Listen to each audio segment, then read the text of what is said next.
Prison officers. Have you ever met an inmate you respected greatly? I worked at Cedar State Prison for 12 years. Seen every type of criminal you can imagine. Gang members, drug dealers, murderers. Most of them blamed everyone else for their problems and counted down days until they'd get back to their old life. Then I met Marcus Williams in 2018. He was serving 15 years for armed robbery. 3 convenience stores when he was 19. Got caught after the third one when his getaway car broke down 2 blocks from the last store. Marcus was different from day one. Never caused trouble. Said yes, sir, and no, sir to every guard. Followed every rule, without complaint. But that wasn't what caught my attention initially. What got me was what he did during rec time. While other inmates were lifting weights, playing cards, or watching TV, Marcus sat at this beat-up wooden table with a stack of books, not magazines or comic books. Real textbooks, history, science, math textbooks that looked like they came from a college library. Books so thick they could be used as weapons.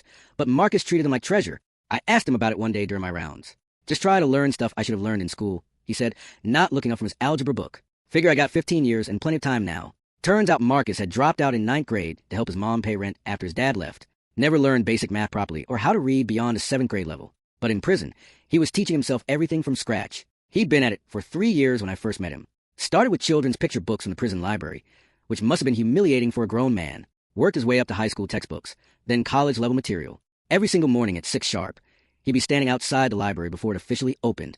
The librarian, Mrs. Wilson, started letting him in early because she said he was more dedicated than most college students she'd known. But here's what really impressed me about Marcus. He started tutoring other inmates for free, guys who couldn't read their own legal papers, guys who want to get their GED, but didn't know where to start or felt too embarrassed to ask. He never charged them commissary money, never asked for favors or protection, just helped because he said everyone deserved a real chance to learn and improve their situation. One day, the scared young kid named Tyler Jackson came in, 18 years old, facing 5 years, couldn't read past the 3rd grade level. His overworked public defender had been pressuring him to take a plea deal, but Tyler didn't understand what any of the legal terms meant. Marcus spent 2 weeks with him every evening after dinner, teaching him to read the legal documents word by word, explaining what each paragraph meant, what the long-term consequences would be if he signed. Turns out Tyler's case had serious problems. The evidence was questionable. Witnesses had changed their stories. Marcus helped him write a detailed letter to a legal aid society that takes on wrongful conviction cases for free. Tyler ended up getting his charges completely dropped after 6 months.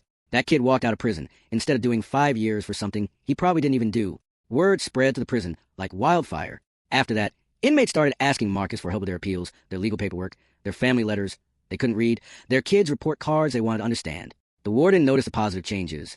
2. Started letting Marcus work in the legal library 3 days a week.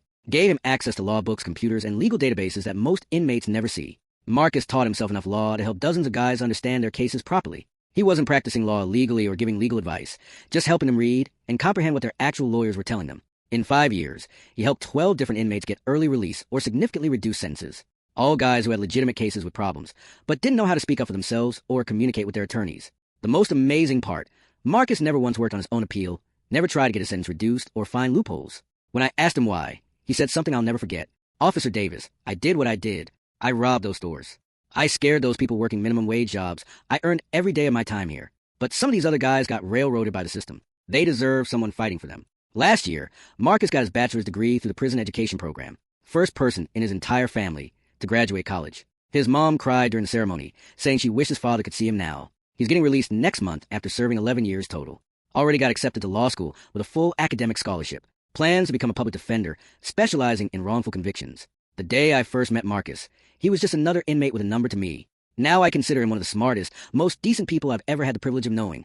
Prison changed him, but not in the way most people think.